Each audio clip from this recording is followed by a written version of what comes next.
Buen día.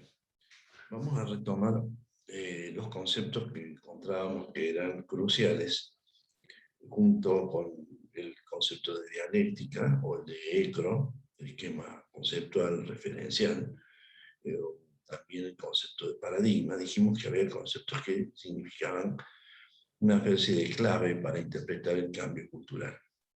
Esos conceptos justamente, precisamente el de cultura, civilización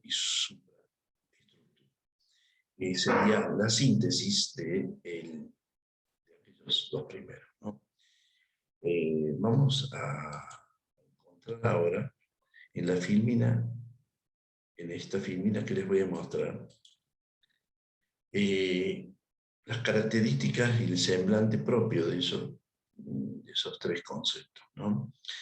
Lo que considero que son más importantes. Primero, en primer punto, les he situado una diferencia entre cultura y civilización en sentido lato y muy amplio, en donde cultura significaría las distintas formas en que se expresa un pueblo que siente y que piensa de determinada manera.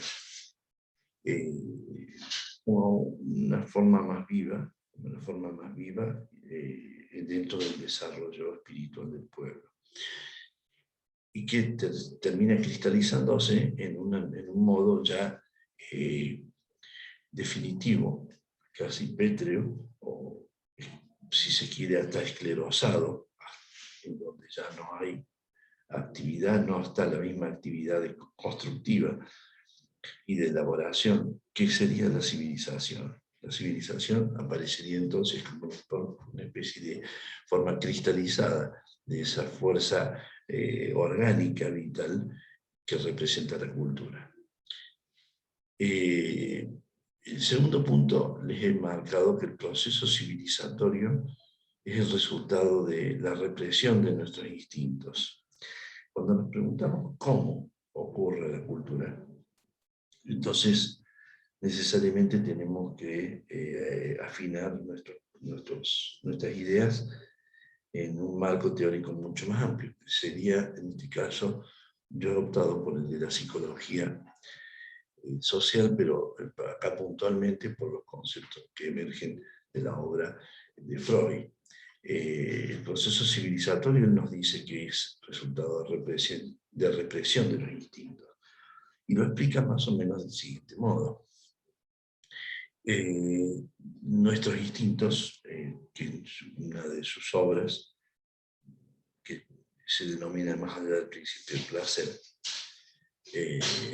nuestros instintos, tanto de vida como de muerte, de Eros, de Tánatos, como él le llama, de Tánatos sería el de destrucción y de muerte, y el de Eros, el de creatividad. Ambos instintos no se ven, no se encuentran en el canal de la satisfacción, en la vía de la exterioridad, muchas veces.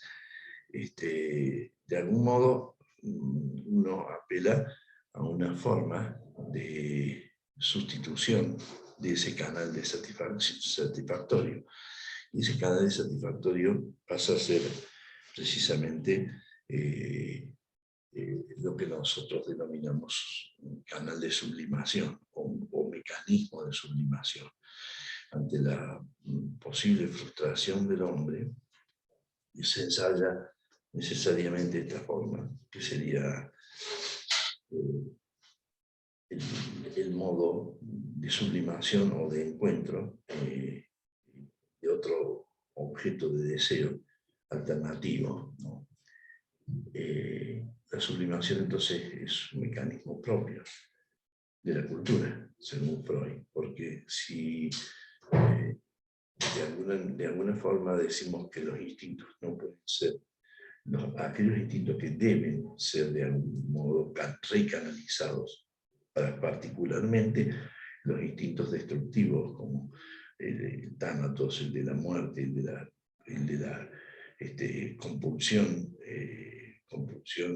agresiva, deben ser recanalizados. Entonces la cultura ofrece y se ofrece como un instrumento de mucha importancia para obtener un canal sustituto. Ese canal sustituto, mediante el mecanismo de sublimación, es la cultura.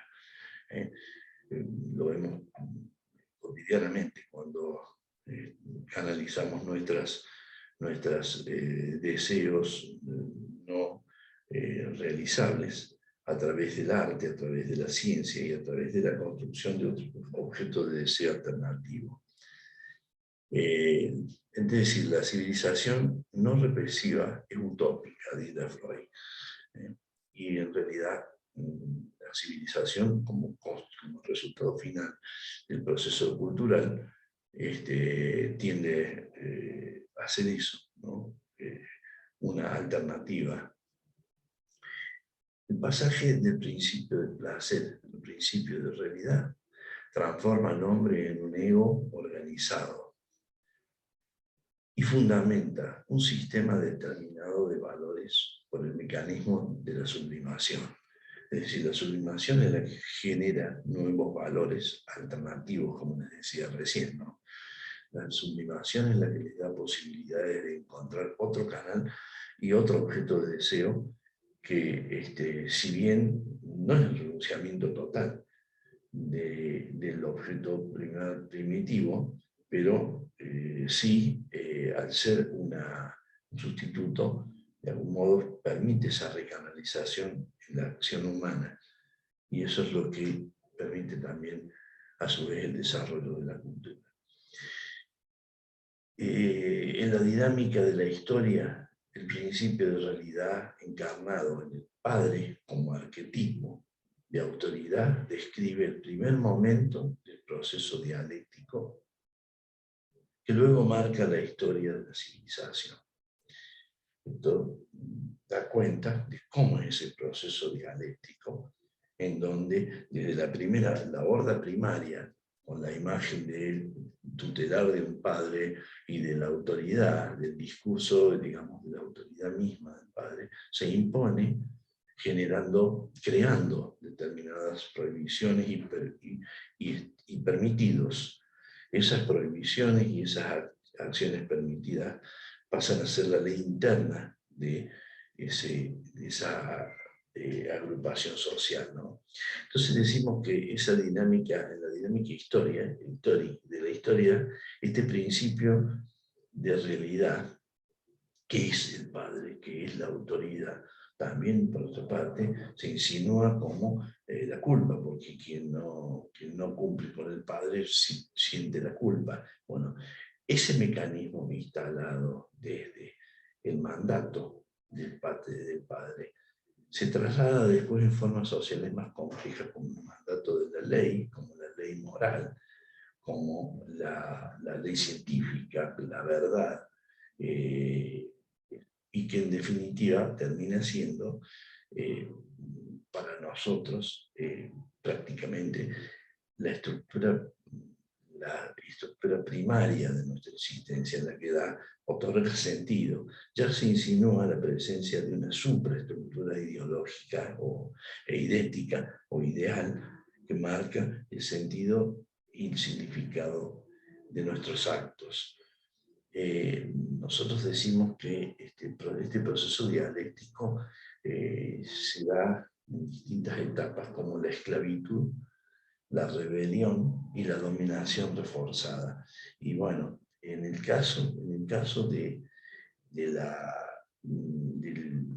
manejo simbólico, en el caso de la orientación simbólica que se le da a los valores, desde esta sublimación, desde este proceso de sublimación que es la cultura, y por lo tanto de represión instintiva y sublimación al mismo tiempo, decimos que estos pasos son casi como ineludibles, ¿no es cierto? Primero el sometimiento del otro, la sujeción del otro a la ley que se instala, y después la reacción por parte de que ha sido sujetado a esos valores, y luego una dominación reforzada que está establecida precisamente por la prohibición, por la culpa, por la ley en forma como determinación cultural, ¿no?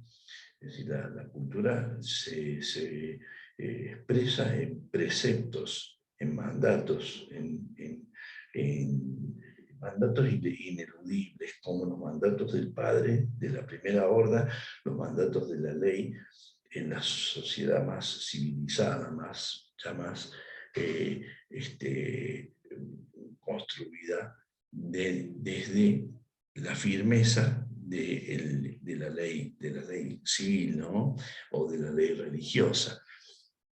Esos mandatos son producto de esa canalización, como yo les decía hace un rato, que se expresa precisamente en el mandato de la ley moral, ¿no?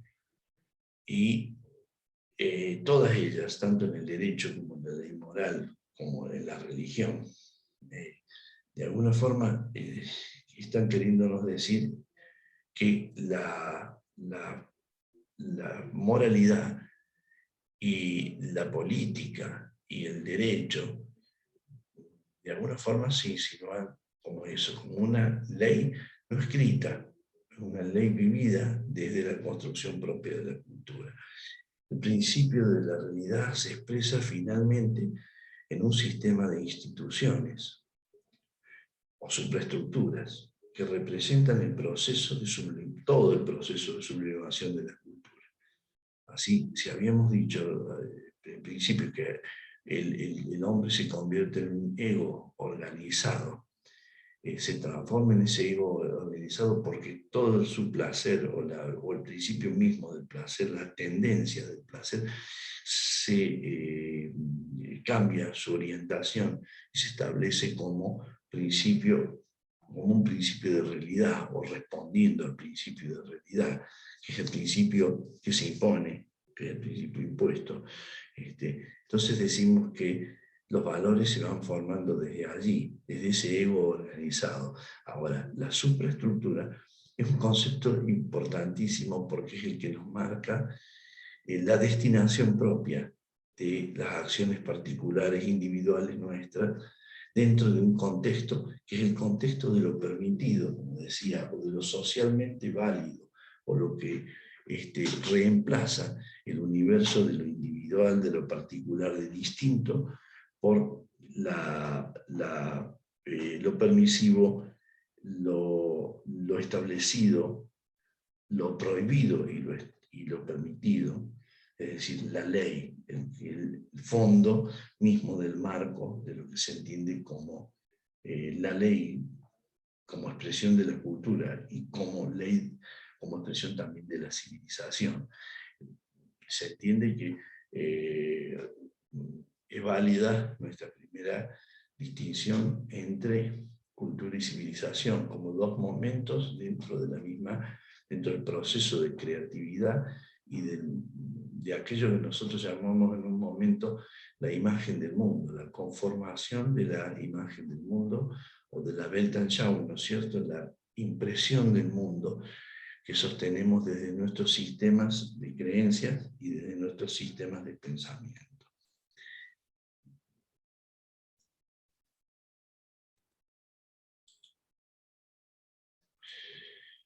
Bueno, seguidamente vamos a interpretar un primer cuadro comparativo, que es el cuadro comparativo de las distintas formas de la cultura y que nos remite a establecer las diferencias y las concordancias que hay entre lo moderno y lo posmoderno, entre cultura posmoderna como expresión vivida en el presente y como la cultura moderna, que es de algún modo el resabio contenido implícitamente dentro del desarrollo de nuestra cultura actual.